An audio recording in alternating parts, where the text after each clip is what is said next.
Hello friends, ఈరోజు మనం బీరకాయ కర్రీ ఎలా ప్రిపేర్ చేసుకుందాం చూద్దాం. ఓకేనా? ముందు మనకు కావాల్సిన పదార్థాలు బీరకాయలు, టమాటోలు, పచ్చిమిర్చి, ఉల్లిగడ్డ ఇలా నిలువుగా కట్ చేసుకోవాలి. తర్వాత బీరకాయ ముక్కలు చిన్నగా కట్ చేసుకోవాలి, ఇలా వీడియోలో చూపిస్తున్నట్టుగా. ఇవి కావాల్సిన పదార్థాలు. ముందుగా కడాయి పెట్టుకోవాలి. కడాయి పెట్టుకొని మనం తగినంత ఆయిల్ వేసుకోవాలి. ఓకే, ఆయిల్ హీట్ అయ్యాక పోపు దినుసులు లైక్ జీలకర్ర వేసుకోవాలి, మనకు కావాల్సినవి. Okay, next onions and chillies వేసుకోవాలి. ఆనియన్స్ అండ్ చిల్లీస్ వేగుతుండగానే లైట్గా పసుపు యాడ్ చేసుకోవాలి.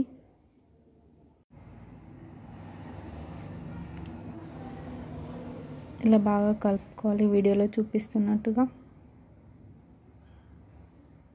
నెక్స్ట్ అవి వేగాక బీరకాయలు యాడ్ చేసుకోవాలి.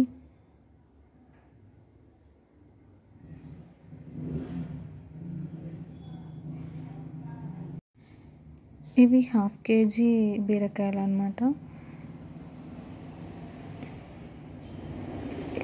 ఇవి చాలా లేత బీరకాయలు అన్నమాట. మనకు మార్కెట్లో దొరుకుతుండే కాకుండా తోటలో పెంచినవి. మూత పెట్టుకొని కాసేపు మగ్గనివ్వాలి. చూడండి, తొందరగా ఉడికిపోయాయి, ఎందుకంటే లేతవి కాబట్టి ఎక్కువసేపు మనం మగ్గనియాల్సిన అవసరం లేదు. ఒక 1 minute ఇలా కుక్ చేసుకోవాలి. నెక్స్ట్ టమాటోస్ యాడ్ చేసుకోవాలి. నేను అందులోనే కారం ఇంకా లైట్గా పసుపు యాడ్ చేశాను. కారం కాస్త లైట్గానే తింటాం కాబట్టి నేను కొంచెం లైట్గానే యాడ్ చేశాను, 2 tablespoons అంతే. మీ టేస్ట్కి తగ్గట్టు వేసుకోండి. ఇలా మిక్స్ చేసుకోవాలి.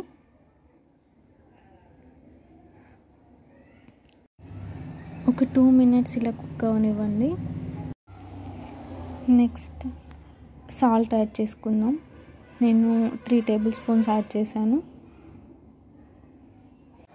టేస్ట్కి తగినంత వేసుకోండి. మూత పెట్టుకొని ఒక 2 minutes కుక్ అయ్యాక ఆల్మోస్ట్ మన కర్రీ డన్ అండి. ఇలా ఆయిల్ పైకి తేలుతున్నప్పుడు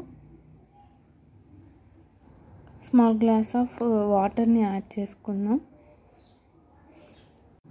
ఈ కర్రీ అయితే నాకు చాలా ఫేవరెట్ కర్రీ అన్ని కర్రీస్లలో. మీకు ఏ కర్రీ ఇష్టమో కామెంట్ సెక్షన్లో కామెంట్ చేయండి. ఈ వాటర్ యాడ్ చేశాక బాగా కలుపుకోవాలి. ఫైనల్ పార్ట్ అండి.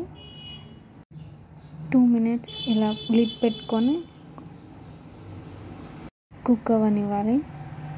2 minutes తర్వాత కొత్తిమీరని యాడ్ చేద్దాం. కర్రీ డన్ అండి.